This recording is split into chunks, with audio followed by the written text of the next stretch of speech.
రసాయనాలతో లడ్డూ చేయడం మహాపరాధం. జంతు కొవ్వు లేదని నివేదికలో చెప్పలేదు. కామెంట్లే దాడులకి పురికొల్పుతున్నాయన్న పవన్.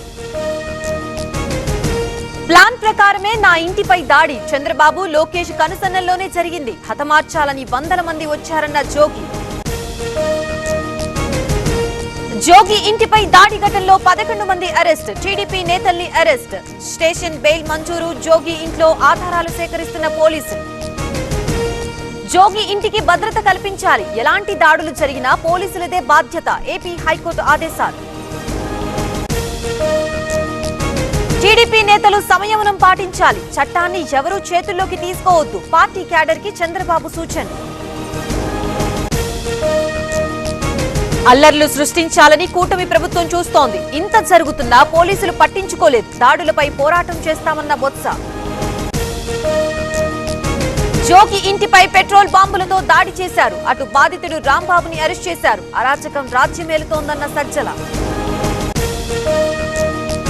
జగన్ నేతృత్వంలో కుట్రలు కుతంత్రాలు. సానుభూతి కోసం సొంత ఇళ్లని తగలబెట్టుకున్నారు. వైసీపీకి కేసినేని చిన్ని కౌంటర్.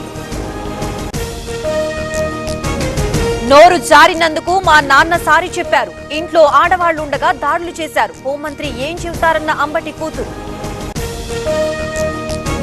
అంబటి వ్యాఖ్యల్ని ఎవరూ సహించరు. కాపులపై ముద్రగడ మాట్లాడడం హాస్యాస్పదం. కాపులకి జగన్ అన్యాయం చేశారన్న నిమ్మల. తమకు తామే జాతిపిత అనుకుంటున్నారు. బీఆర్ఎస్ ఉద్యమకారుల్ని అవమానించలేదా? తప్పులు చేసినందుకే నోటీసులు ఇచ్చారన్న రేవంత్. రేవంత్ తన స్వభావాన్ని బయట పెట్టుకున్నారు. గాంధీలాగా తెలంగాణ సాధించిన కేసీఆర్ కూడా జాతిపితే. ఉద్యమకారులపై మాట్లాడే హక్కు సీఎంకి లేదన్న హరీష్. మున్సిపాలిటీల్లో ఊపందుకుంటున్న ప్రచారం. ఖమ్మం జిల్లా ఏదులాపురంలో పొంగులేటి క్యాంపెయిన్. ప్రభుత్వం పేదల కోసం పనిచేస్తోందన్న మంత్రి. సజ్జనార్ వ్యాఖ్యల్ని తప్పుబట్టిన కేటీఆర్. మీరు న్యాయమూర్తి కాదు, తీర్పులు ఇవ్వద్దని కమెంట్. సిట్టు విచారణపై ట్వీట్ కి కౌంటర్. విజయవాడ ధర్నా చౌక్ లో ఉద్రిక్తత. చలో విజయవాడకి భారీగా వచ్చిన విద్యుత్ మీటర్స్ రీడర్స్. ప్రత్యామ్నాయ ఉపాధి కల్పించాలని డిమాండ్. కిటకిటలాడుతున్న ఏలూరు వీధులు. గంగానమ్మ జాతర సందర్భంగా ఊరేగింపు. 3 నెలలుగా పూజలందుకున్న అమ్మవారు. ముచ్చింతల్లో వైభవంగా సమతాకోం. సమతామూర్తి స్ఫూర్తి కేంద్రంలో వేడుకలు.